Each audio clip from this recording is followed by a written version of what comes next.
Sinungaling ka pang babae ka! Bagay sa'yo yan! Di ba kayo naaawa sa kanya?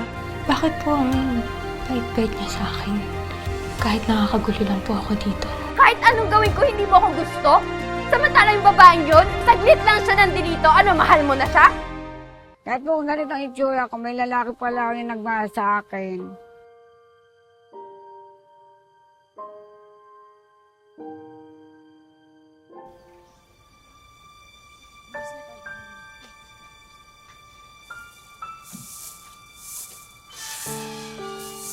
Ate, paubos na yung paninda natin.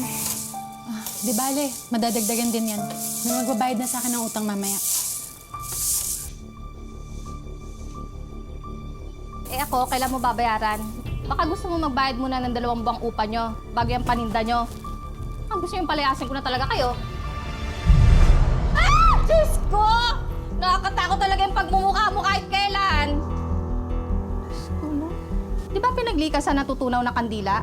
Kaya yung swerte nyo, natutunaw din, lusaw-lusaw. Pati ako, dinadamay nyo. Aling Beth, huwag mo naman pagsalitaan yung kapatid ko ng ganyan. Hindi na naman ho kayo kagandahan. Sabi ng bunganga mo, ha? Hindi na kayo nakakabayan, nilalait mo ka ako? Palayasin mo sa kalaki.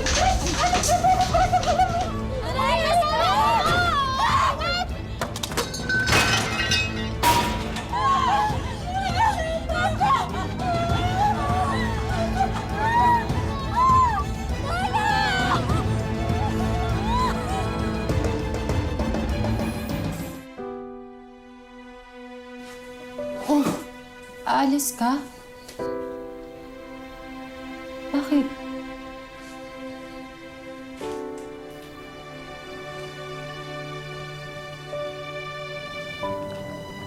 Magbabaka sakali lang ako, ate. Hindi ko naman kasi kaya na wala akong gawin. Ginawa mo na lahat para sa akin. Ngayon ako naman. Lisa, baka mapaano ka sa labas. Alam mo naman yung mga tao dito eh. Wala ako sa tabi mo para protektahan ka. Ah! Marisa!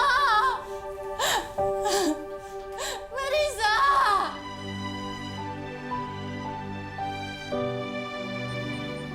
Trabaho? Aling Esther, hindi pwede magtrabaho yan dito. Nakikita niyo ba yung itsura niyan? Mamaya mahawa pa kami ng sakit niyan dito eh.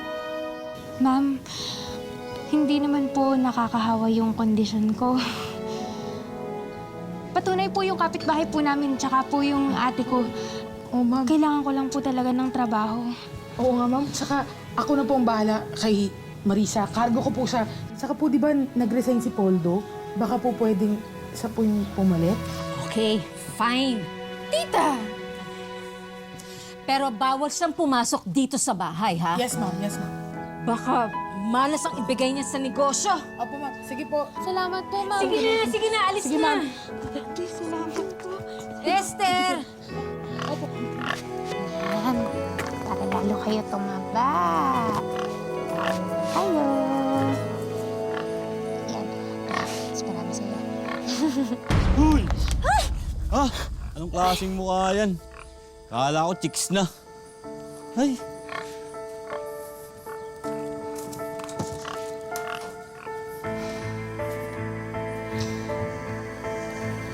Lahat to para kay ate.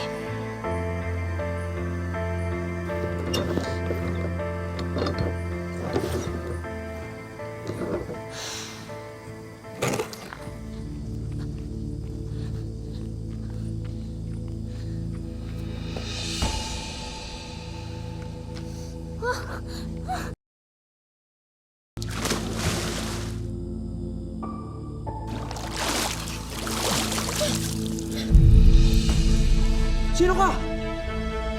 Esther! Paano ka nakapasok dito? Ako po yung bago po yung tagapag-alaga ng baboy. Sa susunod, huwag ka pupunta dito, ha? Ayoko na may ibang tao pag nandito ako sa pool. Opo, opo. Opo, sir, pasensya na pag dito mo ulit.